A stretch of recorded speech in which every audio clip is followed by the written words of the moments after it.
এইবার সিদ্দিক আকবর বলেন, ভাইয়া ওমর, এক রাতের নেকি তুমি চাইতেছো, কিন্তু ওই রাতে কি পরিমাণ নেকি হয়েছে আমার আমি তো নিজেই জানি না। বদলা বদলি যে করব আগের তো আমার জানা দরকার, বোঝা দরকার, আমার তো একটু জানতে হবে ওই রাতে আমার কি পরিমাণ নেকি হয়েছে। তুমি জানো নি? হয়তো তোমার কই আমার জানা লাগবে না, আমারে দিয়া দাও।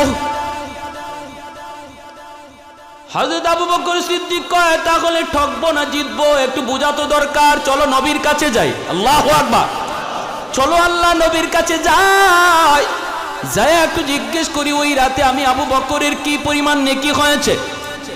দুজন চলে আসলেন আল্লাহর নবীর কাছে। আল্লাহ নবী জিজ্ঞেস করেন, কি ব্যাপার? সিদ্দিক আকবর বলি, ইয়া রাসূলুল্লাহ, আমরা আমাদের জীবনের নেকি বদলা বদলি করতে চাই। আল্লাহ নবী বলে, কেমনে? বলে, নবী গো ওমর আমাকে প্রস্তাব দিয়েছে, ওমর তার জীবনের সব নেকি আমাকে দিয়ে দিবে, বিনিময়ে আমি আমার জীবনের সব নেকি না, শুধুমাত্র এক রাতের নেকি ওমরকে দিয়ে দেব।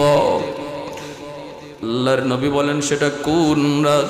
সিদ্দিক আকবর বলেন, নবী গো সেটা হলো আপনার সাথে হিজরতের রাত।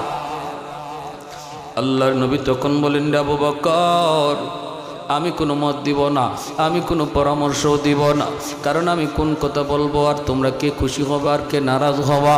দুজন তো আমার মায়ার নবীর বন্ধু, দুজন হলেন আমার নবীর কলিজা, একজন নবীর ডান হাত আরেকজন নবীর বাম হাত।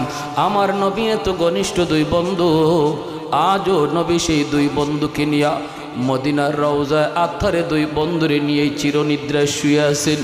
এক বন্ধু নবীর এক পাশে আর এক বন্ধু নবীর আরেক পাশে, দুই বন্ধুকে নিয়ে আমার নবী শুয়ে রইছেন। নবী কারে খুশি করবেন আর কারে নারাজ করবেন? আল্লাহ নবী বলে, আবু বকর বদলা বদলি করবা কি করবা না, আমি নবী কোনো মত দিব না, সেটা তোমাদের ইচ্ছা। তবে যেই রাতের ফজিলতের কথা তুমি জানতে চেয়েছ এটা বলতে পারি। সিদ্দিক আকবর কই, নবী গো এটা কইলে হইব। আল্লাহর নবী কয়, আবু বকর তোমার ওই এক রাতের নেকি যদি এক পাল্লায় রাখা হয় আর গোটা উম্মতের নেকি যদি এক পাল্লায় রাখা হয়, তোমার পাল্লা ভারী হয়ে যাবে। আর একটু জোরে কোন সুবহানাল্লাহ, আর একটু জোরে সুবহানাল্লাহ।